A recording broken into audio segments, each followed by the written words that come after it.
Elite Facts presents 5 actors who are struggling for work.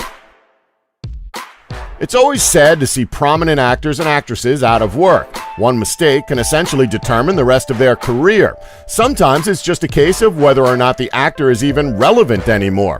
Sure, actors can keep their careers going by releasing budget straight-to-DVD films, but we're talking about A-list actors who are just not in the spotlight anymore.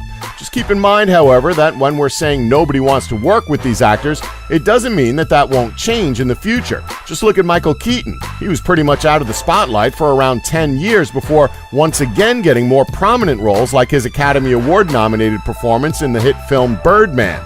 Things can easily change. However, for now, here are 5 actors who are struggling to find work. 5. Brendan Fraser. Now, this is one actor you can't help but feel sorry for. Brendan Fraser was essentially built up to be the biggest thing in the world, thanks to his roles in films like George of the Jungle and the Mummy trilogy. You're probably asking yourself, yeah, what's the reason for him being out of work? Well, it's for a number of reasons. First reason simply being that the Mummy franchise dragged on for far too long. Sure, there were only 3 films in the rebooted series, minus all of those dreadful Scorpion King films, and sure, they weren't really known for their stories and are more fondly remembered for their action set pieces and, of course, the well-known CGI abomination of The Rock, but the amount of time it took to make the 3rd film, Tomb of the Dragon Emperor, certainly wasn't worth the wait. It was at this point that everyone knew the franchise wasn't going to evolve. The formula had just become too dated. Now, add this to the fact that other film projects that Fraser was involved in were either lackluster performers at the box office or just plain flopped, and you have your reason why he's out of work.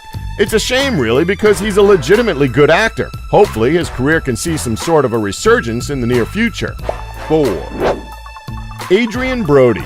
Now, fair enough, you can argue that he has had constant work. However, we ask you, what films do you remember Brody being in from the last 5 years?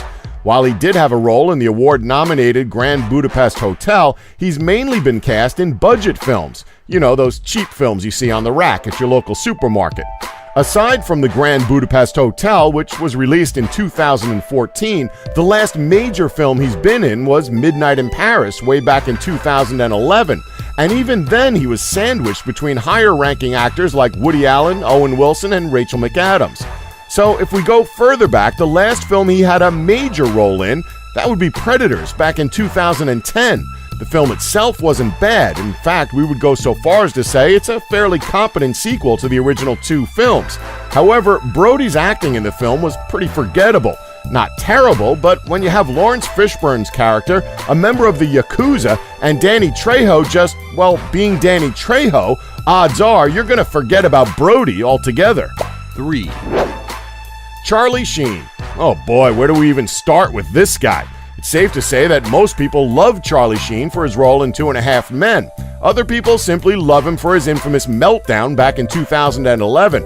Now, while that meltdown was hilarious for some of the quotes Sheen spurted out, classics like, "I'm on a drug and it's called Charlie Sheen," and "I'm tired of pretending I'm not a total bitch and rock star from Mars," "Winning," and "I got tiger blood, man." You have to admit that this pretty much halted his career dead in its tracks. Not only did he get booted off of 2.5 Men, but he has since struggled to grab any sustainable work since then. Sure, he's had a film here and there, with Machete Kills in 2013 being the last film he actually starred in, but even his short-lived TV series Anger Management wasn't able to dig him out of that downward slump his career was taking. What makes it worse is that it's only now starting to take its toll on his personal life, as he's been reported to be having money troubles. Not to mention that pesky little thing called AIDS. 2. Macaulay Culkin. Pretty much living the fate of all child stars. They have their 15 minutes of fame before growing up awkwardly and fading into obscurity. Unfortunately, this is exactly what happened to poor Macaulay Culkin. Getting his first big break at the age of 8 in the 1988 film Rocket Gibraltar, Culkin would go on to make some of the most memorable films: Uncle Buck, Home Alone 2, and that's pretty much it. The rest kind of suck. No offense. It was about the time he acted in the film The Page Master that people began to lose interest, and we started to see Culkin's box office performance drop, as that film made a mere $12 million at the box office, which is less than half of the film's $27 million budget. The final nail in the coffin for Culkin came in 1994, when he starred as the title character in the film Richie Rich. The film itself was very bland and boring, and Culkin's performance didn't favor well with critics, as he was nominated for a Razzie Award for Worst Actor. It's a category in which he was also nominated twice more that same year for his performances in the previously mentioned film The Pagemaster and another gem called Getting Even with Dad.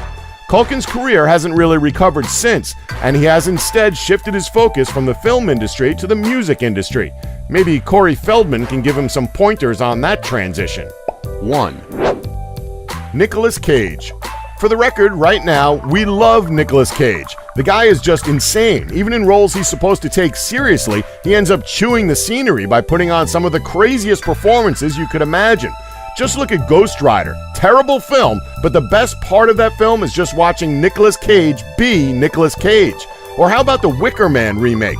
Again, it's a terrible film, but you can't deny that Cage's performance in the film wasn't memorable.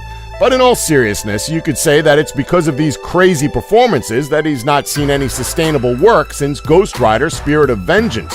Sure, he's had roles in some direct-to-DVD films, and he was able to bag a minor role in the upcoming film Snowden, but he hasn't had a major blockbuster film in which he played a large role since 2012.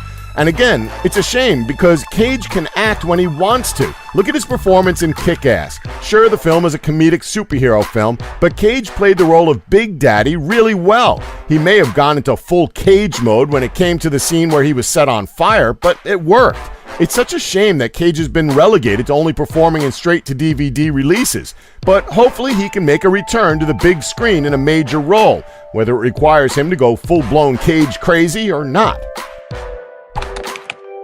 Don't forget to like us and subscribe for more Elite Facts.